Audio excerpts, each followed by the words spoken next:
ढेरों सवाल हैं सर, और ऑफ कोर्स शुरुआत तो हमने आईटीसी से ही करनी है। मेरे भी आपके लिए कुछ सवाल हैं। क्या हुआ सर और क्यों? हाँ, सबसे पहले ये अच्छा सवाल है कि क्या हुआ है। बेसिकली आईआरसीटीसी टिकट करने का काम करता है प्राइमरीली जी। जो आप टिकट करवाते हैं उस टिकट पर आईआरसीटीसी आपसे कन्वीनियंस फीस लेता है, यानी कि आप आईआरसीटीसी की जिस सुविधा का इस्तेमाल कर रहे हैं उसके लिए आपको पैसा देना है। अगर आप स्लीपर क्लास की टिकट कराएंगे तो पर्टिकुलर पैसा लगेगा, एसी की टिकट करवाएंगे तो ज़्यादा लगेगा, फर्स्ट क्लास का अलग अलग तरीके से। बिल्कुल वही आईआरसीटीसी की सबसे बड़ी कमाई है। क्यों? क्योंकि ये टिकट करने का काम सिर्फ आईआरसीटीसी करती है और वो मोनोपोली बिजनेस है, राइट। अब हुआ क्या है, कल और आज में क्या बदला है।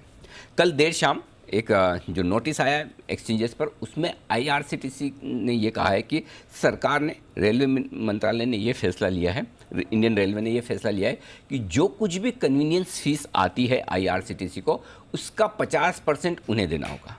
50% आईआरसीटीसी का, हाँ आधा रेवेन्यू का, प्रॉफिट का नहीं, रेवेन्यू का। जितना भी रेवेन्यू आ रहा है, पिछले साल 300 करोड़ रेवेन्यू था, कोविड की वजह से लगभग काम नहीं के बराबर था, कम था, तब भी 300 करोड़ का कन्वीनियंस फीस का रेवेन्यू था। अभी जहां तक मेरा अंदाजा है, एग्जैक्ट मुझे नहीं पता, लेकिन 20-25% के आसपास रेवेन्यू ऑलरेडी शेयर करता है आईआरसीटीसी सरकार के पास इनडायरेक्टली। अब डायरेक्टली 50% आपको देना पड़ेगा।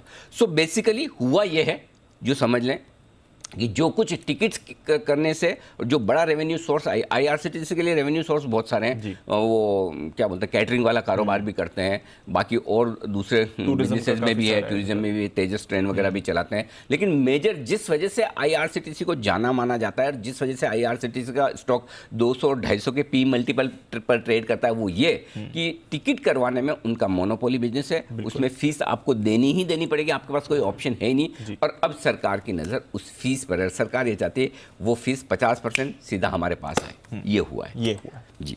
तो अब आईआरसीटीसी को ये फीस देनी पड़ेगी सर? ऑप्शन क्या है? ऑप्शन है नहीं, मानना पड़ेगा। आदेश 1 नवंबर से ये लागू हो रहा है। जाहिर है इसका इम्पैक्ट होगा। कैसे समझे इसके इम्पैक्ट को? और एक तरह से जो सेंटिमेंटल इम्पैक्ट भी होता है, एक तो फाइनेंशियल इम्पैक्ट है, दूसरा जो ये सेंटिमेंटल इम्पैक्ट है उसको कैसे देखें? कभी क्या होता है, फाइनेंशियल इम्पैक्ट ज्यादा होता है, सेंटिमेंटल कम होता है। कभी सेंटिमेंटल इम्पैक्ट ज्यादा होता है, फाइनेंशियल कम होता है। यहाँ पर दोनों ही ज्यादा है, ज्यादा नहीं, बहुत ज्यादा है। ये जो डिसीजन आप on the face of it देखें तो ऐसा लगता है सोचा समझा हुआ नहीं है। ओके। अगर शायद सोच समझ कर किया जाता तो ये डिसीजन कुछ और होता या ये नहीं होता। ओके। प्रॉब्लम क्या है? प्रॉब्लम यह है कि सरकार क्यों कन्वीनियंस फीस 50% ले लेना चाहती है? क्या सरकार को ऐसा करने का हक है?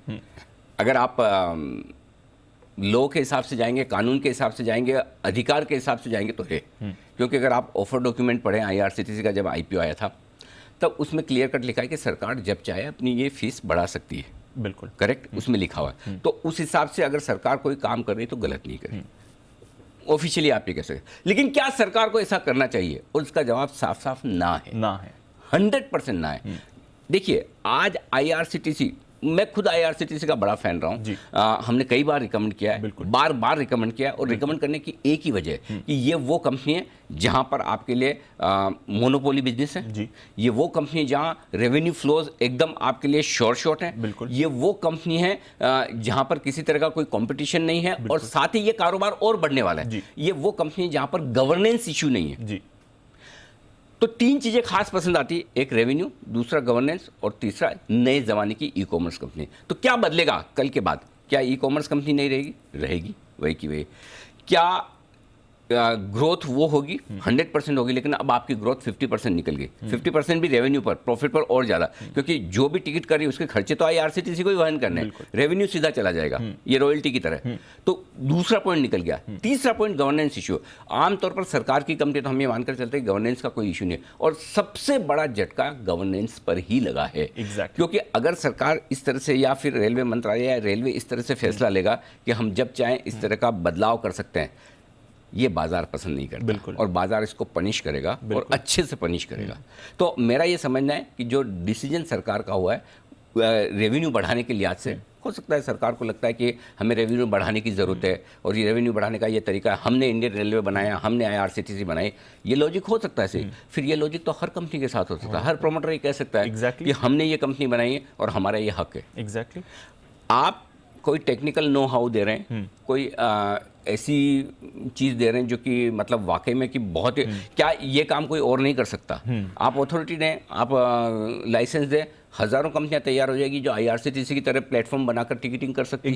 एग्जैक्टली। सो ऐसा तो कुछ भी नहीं है जो कि आईआरसीटीसी ही कर सकती है और बाकी नहीं कर सकते, और जिसकी वजह से सरकार को वो पैसा जाना चाहिए। और अगर यही लॉजिक है तो फिर हर प्रोमोटर के लिए ये लॉजिक है। बिल्कुल, हर प्रोमोटर मांग सकता है। फिर आप किस प्रोमोटर को कैसे मना करेंगे कि आप नहीं लेंगे, कोई और लेगा? क्योंकि हर प्रोमोटर ने अपनी कंपनी की ब्रांड बनाई है। जैसे सरकार ने आईआरसीटीसी बनाई, तो मेरे ख्याल से ये डिसीजन बिना सोचा समझा हुआ गलत डिसीजन। और 67% शेयर होल्डर तो सरकार है, तो स्टॉक पे जो भी इंपैक्ट हुआ, गेन जो भी फाइनेंशियल होगी, अगर स्टॉक का इंपैक्ट हो तो सरकार का हो ही चुका है। दीप देखिए, आप ऑलरेडी स्टॉक मेरे ख्याल से 25-30% तो नीचे है ही, ऊपर के लेवल से। आई डोंट नो वो इस वजह से गिरा या किसी और वजह से, वो है ही।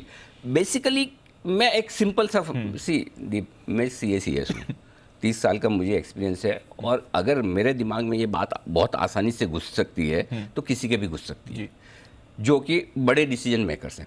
क्या करना चाहिए, मैं आपको सॉल्यूशन देता हूँ। अब मुझे पता है, मैं कल से देख रहा हूँ, मतलब पूरी ट्विटर पे मेरी वॉल सब लोग टॉक ऑफ द टाउन है आईआरसीटी से, लोगों में बहुत गुस्सा है, जायज़ भी है, क्योंकि आप एक बड़ी उम्मीद से, और मुझे याद है, मैं आज भी वो रिकॉर्डिंग में कल ही सुन रहा था, कुछ हम पुराने प्रोमोज देख रहे थे, उसमें मेरी वो रिकॉर्डिंग निकल कर आई थी, जहां आईआरसीटीसी के आईपीओ के वक्त मैंने पीयूष गोयल साहब से दरख्वास्त की थी। 300 रुपये में आईपीओ आया था। मैंने कहा ये वो कंपनियां जो हर रिटेल इन्वेस्टर के पोर्टफोलियो में होनी चाहिए, क्यों ना आप रशिया में जो एक बार हुआ था उस तरह का डिसीजन दें कि इस तरह की सरकारी कंपनियां जो हिंदुस्तान के लोगों की है, पहले सारा का सारा अलॉटमेंट रिटेल को मिले, और उसके बाद जरूरत हो तो इंस्टीट्यूशंस को दिया जाए। बिल्कुल। आज मुझे कहते हुए तकलीफ हो रही कि मैंने ऐसा कहा। क्यों? कि अगर आप देखिए, खेल के नियम को रेट्रोस्पेक्टिवली बदलेंगे तो ठीक नहीं। आप कहने के लिए कह सकते हैं हम आगे से कर रहे हैं, लेकिन अल्टीमेटली अगर मैंने कल आईआरसीटीसी का शेयर खरीदा तो मैंने ये सोच के खरीदा कि ये रेवेन्यू शेयरिंग मॉडल नहीं बदलेगा।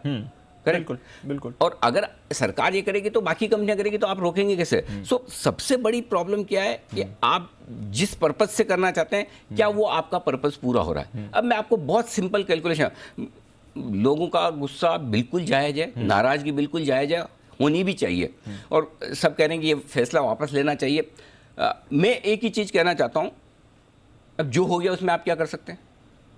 कुछ नहीं। जो करना है सरकार को करना है। अगर निर्णय बदलना है तो भी सरकार को बदलना है, और निर्णय बदलना चाहिए। क्यों बदलना चाहिए वो मैं आपको बताता हूं। और ये निर्णय बदलने से सरकार को फायदा होगा, आईआरसीटीसी को फायदा होगा, और रिटेल शेयर होल्डर्स को फायदा होगा, हर एक शेयर होल्डर को। कैसे? पीक टाइम में आईआरसीटीसी का मार्केट कैप 1 लाख करोड़ पहुंचा है, कल 73,000 करोड़ था, राइट? सरकार के पास है 67.4%, 67.5%। कल के मार्केट कैप पे लेते हैं, चलो पुराना भूल जाओ, 1 लाख करोड़, ठीक है? कल के मार्केट में आप सिर्फ 2.5% स्टेक बेच दीजिए। फॉर एग्जांपल आपने 2.5% स्टेक बेची, मैं तो ये कहूँगा कि आप तो 1 लाख करोड़ का मार्केट कैप भी इसलिए दे रहा था बाजार कि भाई आपको पोटेंशियल दिखता है, आगे आते हुए इसमें रेवेन्यू फ्लो दिखता है। 1 लाख करोड़ के मार्केट कैप पे समझिए आप 2% स्टेक बेचते हैं, यानी 2,000 करोड़। ये जो पूरी एक्सरसाइज की, मैं बता दूं, convenience fees last year 300 crore की थी, जबकि ऑपरेशंस कम थे। हो सकता है इस साल कन्वीनियंस फीस 500-600 करोड़ रुपए सरकार कमाए। इफेक्टिवली थोड़ा तो सरकार वैसे भी ले रही है, करीबन 150 करोड़ एक्स्ट्रा रेवेन्यू आएगा सरकार को ये बदलाव करने से। कितना आ रहा है? 150, सिर्फ 150 करोड़ रुपए। 150 करोड़ रुपए के लिए जो सरकार एक्सरसाइज करने जा रही है, उसका मैं दूसरा सॉल्यूशन देता हूँ। आप 2% स्टेक बेचिए, 2,000 करोड़ आएगा। 2,000 करोड़ की आप FD करवा दीजिए। वैसे भी जो 150 करोड़ आता है उसमें से 1/3 25% टैक्स है, वो तो वैसे भी सरकार को ही जा रहा है इनडायरेक्टली, तो वो तो आप निकाल दीजिए। सो अल्टीमेटली आप 100-125 करोड़ रुपए के लिए इतनी फील्डिंग कर रहे हैं, उससे बढ़िया 2%। क्या फर्क पड़ता है? आपके पास 67% नहीं है, 65% स्टेक है, तब भी आपके पास उतनी स्टेक है, तो सरकार 2% अपनी स्टेक कम कर ले, ठीक है, और उसकी FD करा दे, उससे जो ब्याज आएगा वो आपके आईआरसीटीसी के कन्वीनियंस फीस से ज्यादा आएगा। इतनी सिंपल सी कैलकुलेशन है, क्यों नहीं कर सकते? पैसा ही कमाना है ना, रेवेन्यू चाहिए। अब इस चक्कर में 100, 125, 150, 200 करोड़ एक्स्ट्रा कमाने के चक्कर में क्या किया है वो देखिए। 1 लाख करोड़ की मार्केट कैप वाली कंपनी आ जाएगी आपकी 40,000 करोड़ पर, 30,000 करोड़। कहां जाकर रुकेगा मुझे नहीं पता, ठीक है? आज 25%, 30%, 40% ये लोगों के गुस्से पे डिपेंड करता है। ठीक है, कहाँ जाके रुकेगा मुझे नहीं पता। तो अगर आपने वैसे ही 60,000 करोड़ का मार्केट का 50,000 करोड़ का मार्केट कैप आपका उड़ गया और उसमें से 2/3 तो आप ही का है, खुद का सरकार का है, तो इसमें कौन सा समझदारी वाला आप ही का लॉस होगा।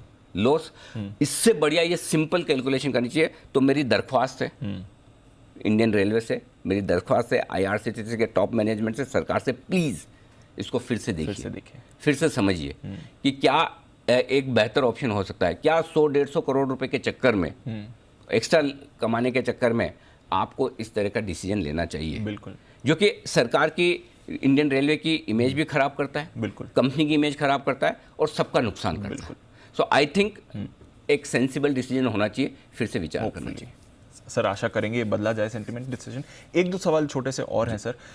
IRCTC पर एक्शन है, अभी तक IRCTC को एज अ PSU बट अलग तरह की PSU के साथ देखा जाता है। क्या ये वापस फिर वो जो लेगेसी इश्यूज आते हैं PSUs के, कभी भी पॉलिसी बदल सकती है, और क्या बाकी PSUs पर भी इसका इम्पैक्ट हो सकता है? ये दीप, ये मेरी गलती है, मैं मानता हूँ कि मैंने इंडियन रेलवे IRCTC में हमेशा IR को इंडियन रेलवे गिना नहीं, ये मेरी गलती। और मैं ही नहीं, अगर मार्केट 250 का P मल्टीपल दे रहा है तो कुछ सोच समझ के दे रहा है कि हम, और मैं ऑनेस्टली मैं IRCTC कंपनी को बहुत पसंद करता था, अभी भी करता हूँ, बिजनेस मॉडल के हिसाब से अभी भी करता हूँ, मैनेजमेंट को बड़ा पसंद करता हूँ, बड़ा एग्रेसिव मैनेजमेंट है।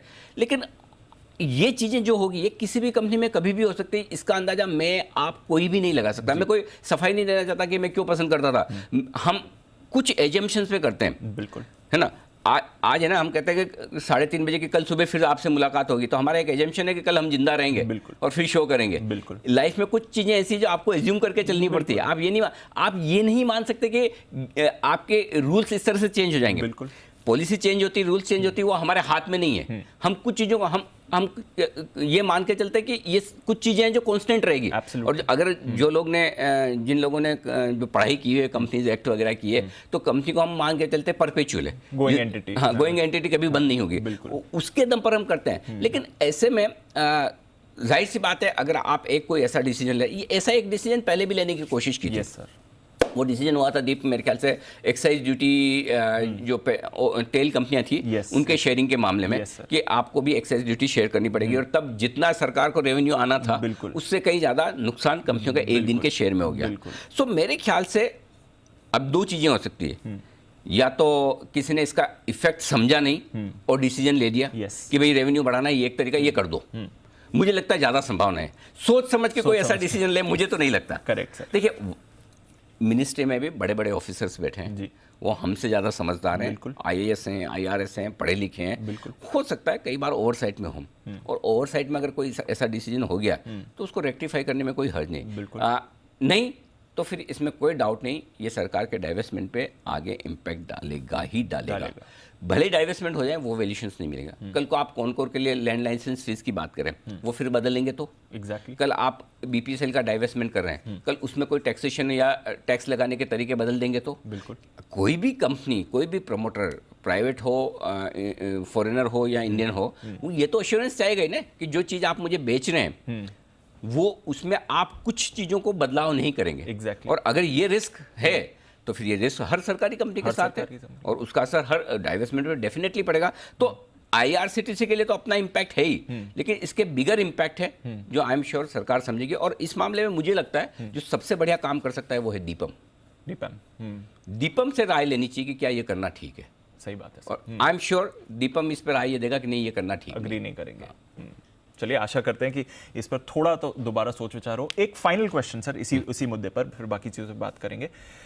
कल हुआ है स्टॉक स्प्लिट, ठीक है, आज है रिकॉर्ड डेट, तो निवेशकों के पास शेयर अभी नहीं आए हैं, मंडे, ट्यूसडे या फिर कुछ दिन बाद आएंगे। अगर एज एन इन्वेस्टर मेरे पास है और मेरे को ये खबर नहीं पसंद है, मैं एग्जिट करना चाहता हूँ, आज तो मैं एग्जिट भी नहीं कर पाऊंगा। देखिए, इसमें एक सिंपल सी चीज़ है, आप इस स्टॉक को बाय करें, सेल करें या होल्ड करें, तीनों ही केस में आप गलत पड़ेंगे, तीनों ही केस में। बिल्कुल। और क्यों, वो बताता हूँ। बाय करके तो गलत हो ही चुके हैं, ये तो प्रूव है। बिल्कुल। और अगर स्टॉक कम से कम 20-25% घटना है, 1-15% तो 2-5% तो कम से कम है, उसके बाद देखेंगे क्या होता है। 35-40 भी हो जाए तो बड़ी बात नहीं। बिल्कुल। पहली चीज़ तो बाय करके तो आप गलत हो गए, सेल करके भी गलत होंगे। क्यों कि किस लेवल पर जाकर आपका बिकेगा, कौन से सेगमेंट में, वो आपको पता नहीं। करेक्ट। होल्ड करके तो गलत है ही है, जब नीचे जा रहा है। प्रॉब्लम क्या है, सपोज आपने बेच दिया, अब मैं भी बोलता हूँ हो सकता है कि IRCTC चलिए 600 आ जाए, 500 आ जाए, यू नेवर नो। और अगर सरकार ना बदले तो हो सकता है 300 350 भी आ जाए इवेंचुअली, आज नहीं तो कभी और पॉसिबल है। लेकिन व्हाट इफ अगर सरकार को ये समझ में आए कि मार्केट का ये रिएक्शन है और उस रिएक्शन को लेकर सरकार डिसीजन बदले तो आपने तो लॉस में काट दिया, फिर तो आप वापस, तो अब इसमें मैं राय ही नहीं दूंगा कि आपको क्या करना चाहिए, क्योंकि आप जो भी एक्शन लेंगे वो गलत होने के पूरे चांस हैं। जिस लेवल पर बेचेंगे हो सकता है वहां पर बॉटम बना दे, नहीं बेचेंगे गिरता जाएगा, हो सकता है गिरते गिरते सरकार ना बदले तो 500 आ जाए, 600 आ जाए, 300 आ जाए, यू नेवर नो। तो मतलब इसमें मतलब भाई आपको है ना, पॉइंट क्या है, जब आपको खेल के नियम पता हो तो आपको पता है खेलना कैसे है। सही बात है। और कोई बड़ी बात नहीं, जिस तरह का रिएक्शन आप देखेंगे उसको देख के अगर सरकार मन बदल लेनी, नहीं भाई ठीक है हमने नहीं सोचा था कि इसका ये इफेक्ट होगा, हम अपनी गलती सुधारते हैं, उनकी तो गलती सुधर गई, आपका क्या सुधरेगा, आपका तो गया, आपका तो गया। अब दूसरा सवाल ये कि अब आया भी ऐसे वक्त पे जब स्टॉक स्प्लिट हुआ है। एग्जैक्टली। आज शायद मेरे ख्याल से हो सकता है जो लोग आज बेचेंगे उनका तो स्टॉक लग जाएगा डिलीवरी 2 दिन बाद, लेकिन लगे नहीं लगे वो एक सेकेंडरी चीज है। स्प्लिट वाले शेयर तो अभी आए नहीं। हाँ, स्प्लिट वाले शेयर कल शायद लिस्ट नहीं हुआ था, कुछ वो ISL नंबर को लेकर भी इशू था, हो सकता है वो आज हो जाए करे। लेकिन पॉइंट ये, सवाल ये नहीं है कि शेयर आपके पास चलिए 80% शेयर आना बाकी, 20 तो है, 20 है, लेकिन 20 भी आपको बेचने चाहिए क्या? अब इसमें कोई भी डिसीजन गलत होने के पूरे चांस है। सो मेरा पॉइंट सिंपल है, शांति रखें, कुछ ना करें, देखें। आई एम श्योर आज बड़े डेवलपमेंट्स होंगे। मंडे को शायद IRCTC के रिजल्ट भी हैं। यस सर, मंडे को रिजल्ट भी हैं, बोर्ड मीटिंग भी होगी। I am sure board meeting में मामला ये भी उठेगा, इस पर डिस्कशन भी होगा, मार्केट का जो रिएक्शन है। तो ऐसे में एकदम आराम से शांति से बैठें, कोई हड़बड़ी कोई जल्दबाजी, क्योंकि आप ऑर्डर डालेंगे भी बेचने का तो आपके पहले इंस्टीट्यूशंस हैं, आपका कहाँ नंबर लगेगा, लोअर सर्किट पे आज तक कौन बेच पाया है और अपर सर्किट पे कौन ले पाया है, करेक्ट, अनलेस कि आपसे बड़ा प्लेयर वो चाहे कि उसको अपर सर्किट पे सप्लाई देनी है, और जब आप अपर सर्किट पे लेते हैं तो जिस दिन आ गया उस दिन नीचे का सर्किट लगता है। करेक्ट, यही है ना मामला। तो जब आपने को पता है कि इतिहास क्या कहता है तो फिर क्यों एडवेंचर करने का। तो प्लीज़ कुछ ना करें, शांति से देखें, इंतजार करें और दुआ करें, प्रार्थना करें कि ये फैसला बदले। LIC का भी 2% हिस्सा है। हाँ, लेकिन एक चीज़ है दीप, इसमें एक चीज़ है, वो कहते हैं वो रहीमन धागा प्रेम का, उसमें अगर आप एक बार वो धागा टूट गया, आप गांठ बांध भी देंगे उसको, गांठ पड़ गई, अब IRCTC को वो वैल्यूएशन कभी नहीं मिलेगी, कभी नहीं मिलेंगे। और जितने जोर से, जितने कॉन्फिडेंस से मैं IRCTC लेने के लिए बोला, मैं कभी नहीं बोल पाऊंगा। मेरे दिमाग में पीछे कहीं ना कहीं ना और दिल में कहीं ना कहीं एक डर रहेगा, कभी कुछ बदल गया नहीं यार, मतलब नहीं, वो कंफर्ट नहीं आता। ये कुछ डैमेज ऐसे होते हैं जो फाइनेंशियली रिपेयर हो सकते हैं, इमोशनली रिपेयर नहीं होते। वो इम्पैक्ट परमानेंट है, वो परमानेंट है।